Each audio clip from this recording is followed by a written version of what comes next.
Dads, thank you for all the goodness you've brought to our lives, for guiding us with wisdom and truth when we insisted we knew it all, pointing out the right path even as we were taking a sharp right turn, showing us to love God and love others while we were acting wholly unlovable, chasing after us and walking us all the way home. Your compassion-filled heart and your merciful ways, your insistence that we don't have to be like everyone else, surely made us into the people we are today. Today, we want to honor you by thanking you for all you've done. Thank you for all the time in the practice fields. Thank you for all the long talks into the night. Thank you for not giving up on us when everyone else had. Thank you for believing in us far past what we could see in ourselves. If we're only able to visit you today in our memories, we know that what you gave to us still lives on. It's what we're able to give away now to those we love. It's a gift that is everlasting and valuable. And for those of us who sit here today without a father's love to remember, without all the things that should have been, we take the time to thank God, who's a father to the fatherless, who gathers those left behind as his own children. Happy Father's Day, and thank you for being our dad.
Well, good morning and welcome to church. It is great to see you on this beautiful day. Happy Father's Day to all of our dads that are here.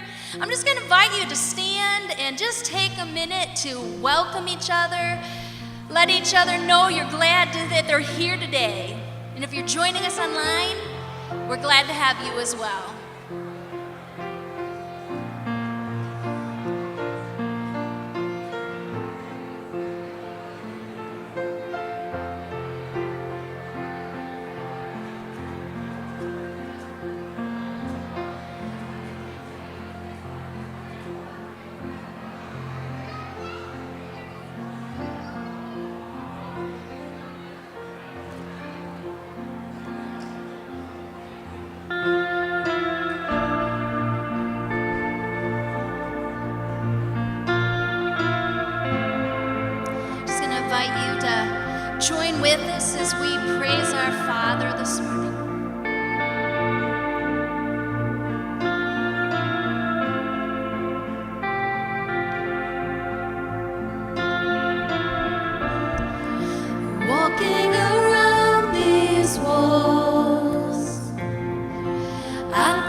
your faithfulness, faithfulness.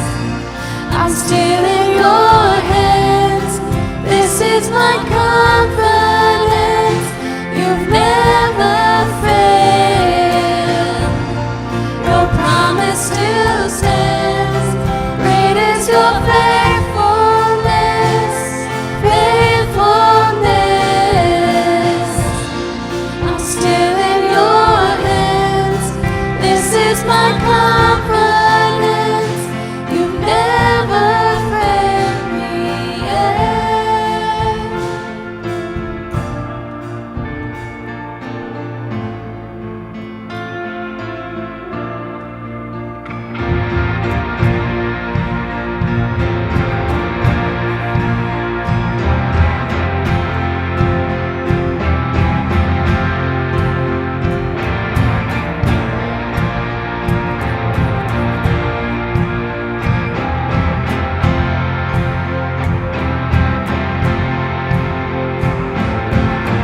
I've seen you move the mountains, and I believe I'll see you do it again. You made a way when there was no way, and I believe I'll see you do it again. I've seen you move the mountains, and I believe I'll see you do it again. You made a way when there was no way, and I believe I'll see you do it again. I see you do it again.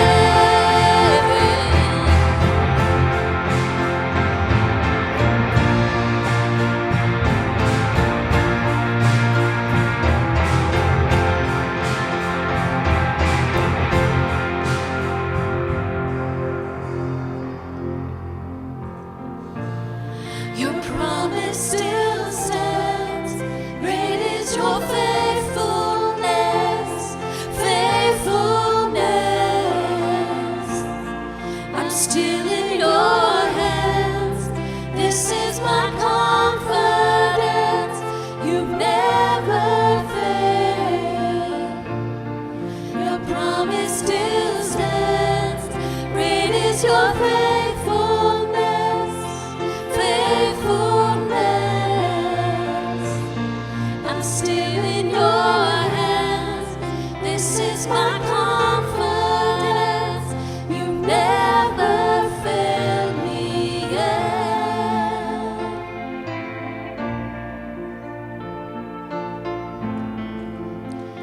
You've never failed me yet. I never will forget. You've never failed me yet. I never will forget.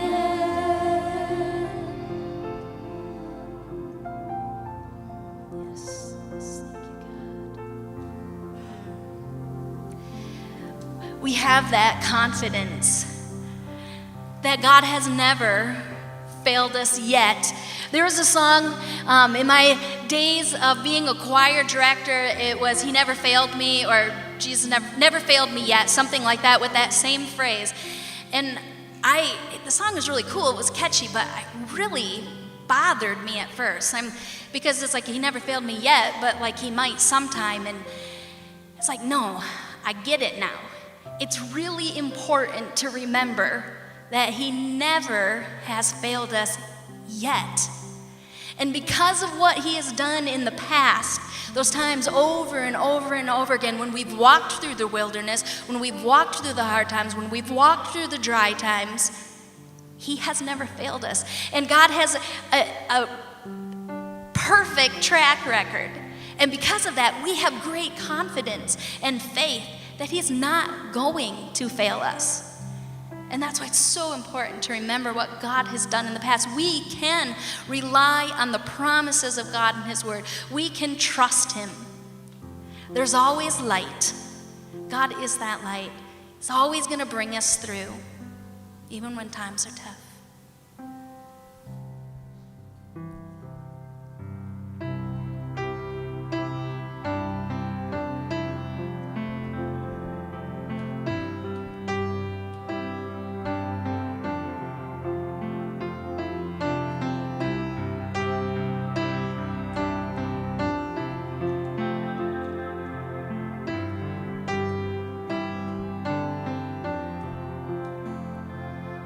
When the weight of life begins to fall, on the name of Jesus I will call. For I know my God is in control, and His purpose is unshakable. Doesn't matter what I feel, doesn't matter what I see, my hope will always be your promises to me. Now I'm casting out all fear, for your love that set me free. My hope will always be in your promises to me.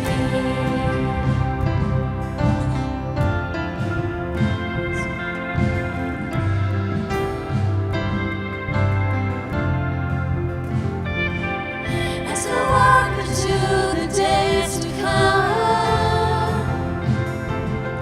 I will not forget what you have done.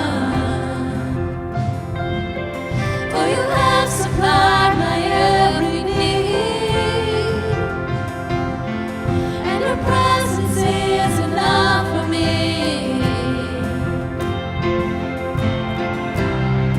Doesn't matter what I feel, doesn't matter what I see, my hope will always be your promises to me. Now I'm casting out all fear, for your love has set me free. My hope will always be your promises to me.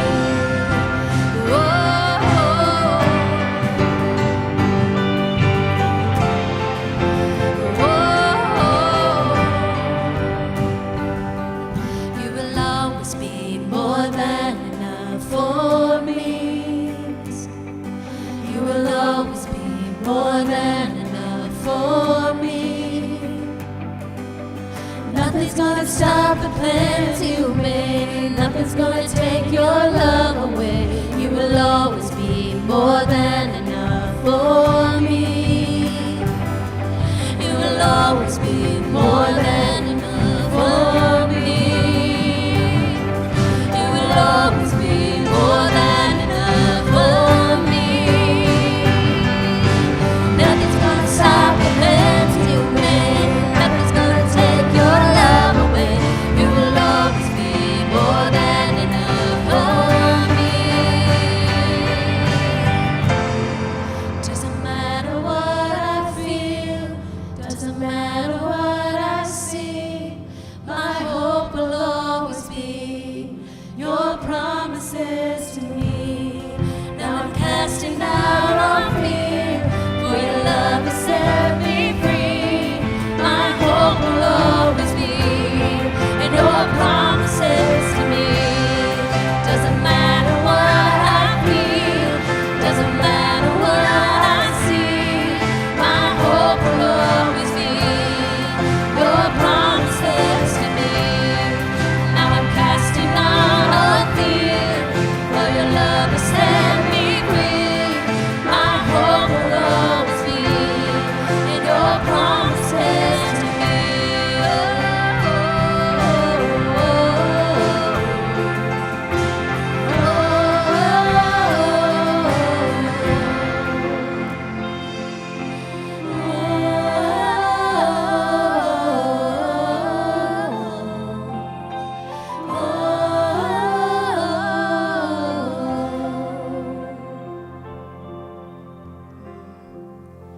God, I thank you so much for all the promises that you have left for us in your word. And God, We know those are not just words that you had written to stay in the past. God, we acknowledge and we know and we trust that your word is very alive and active. We are still seeing you again and again and again, moving mountains, making a way, healing, rescuing from addiction, offering hope, saving. God, we thank you for your promises and that we can trust you. And God, I thank you so much for that faith that we have, that when we are trusting, when we are obeying, you're going to make a way for us.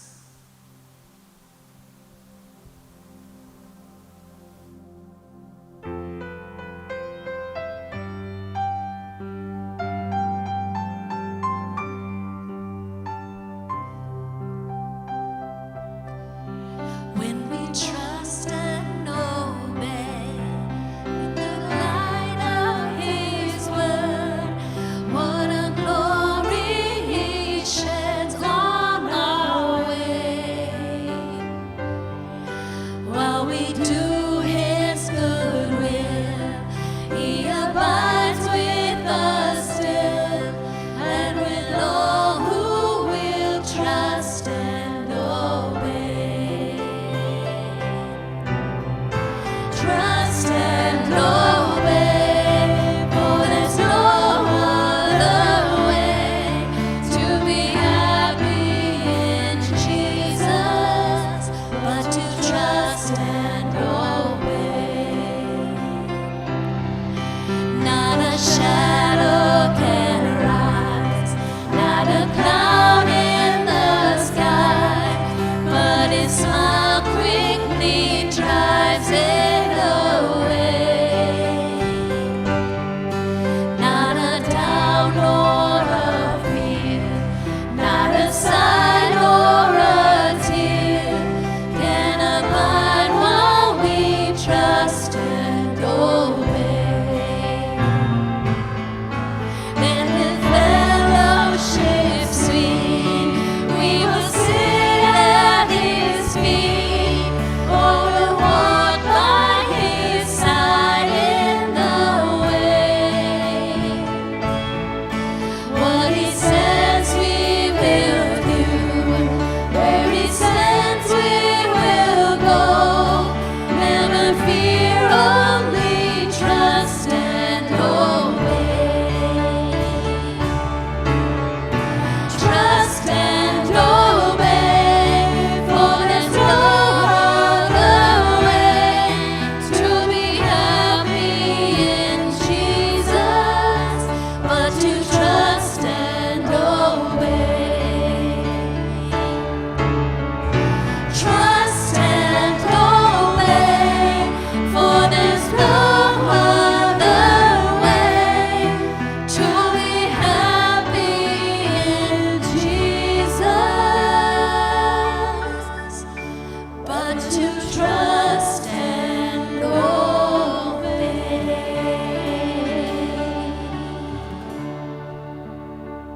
You may be seated. And at this time, we're also going to let our 4- and 5-year-olds head out to the back for a summer story hour.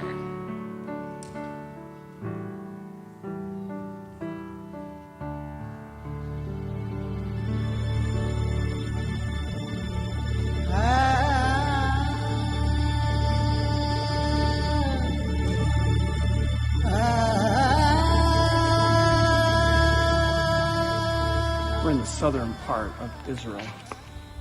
50% of the land here in Israel is wilderness. This is called the Yeshimon. It's the harshest of wildernesses. It's a desert. It's a place that's very dry and very difficult for a life to survive. This is what the kind of land it was when the children of God, the people of Israel, were in the wilderness. In fact, Kadesh Barnea is just 25 miles from here. It's a land where you learn to trust God. It's a land where God is the one who will take care of you. Let's talk about it.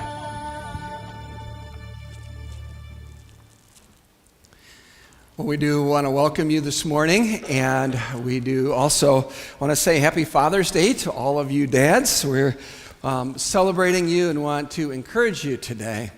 And I'm also aware that Father's Day can be a difficult day for some of us if your dad has passed away, or if you've had a difficult relationship with your dad, or maybe you're a dad today and you've concerned about one of your kids, and so you're feeling that as well. And so may God's grace be to you.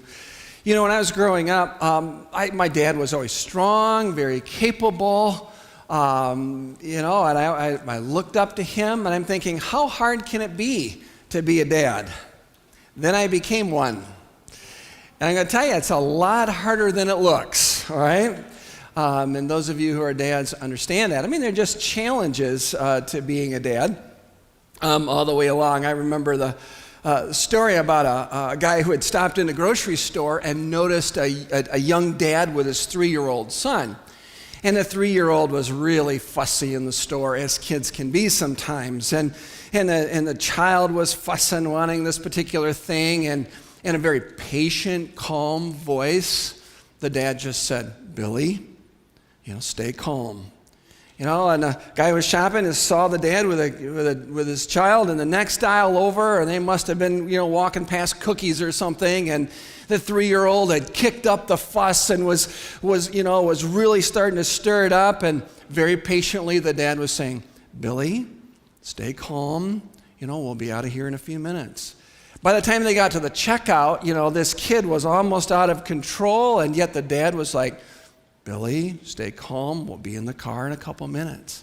Well, the guy gets out in the parking lot and sees the dad coming out and walks up to him and says, "Hey, Dad, I just am really impressed the way you kept your cool, the way you stayed patient, the way you handled Billy all through the store."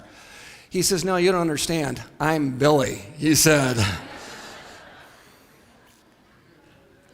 Sometimes, dads, we got to do that. We're talking to ourselves to kind of, we're trying to get us through those times. Well, again, we want to encourage dads today.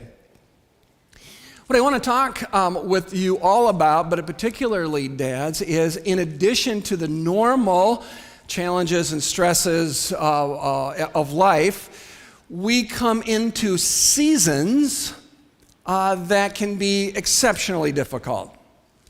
You may lose a job, or you're in a place in your job where the stress is really up there, or it may be a time there's a surgery or an illness in your family, or you're really having a hard time making ends meet. There are times when, as families, we go through seasons that are more challenging than others. They're extremely difficult. Your children that were lovely and adorable and beautiful become teenagers.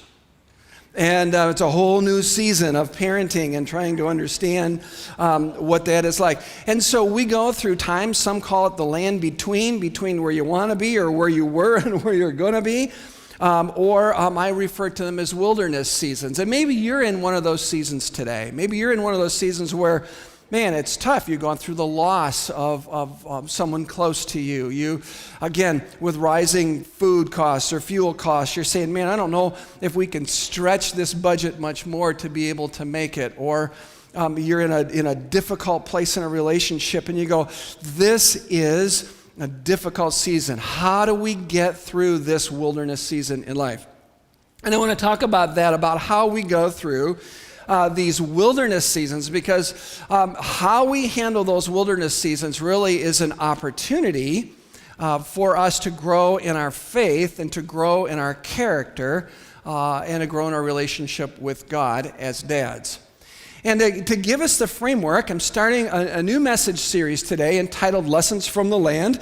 If you've been a part of our church family, you're aware that not long ago, last month, I had the opportunity to spend a couple weeks in Israel in a study trip, and I wanted to come back and share with you just a few of the insights and of the stories from my travel in the land.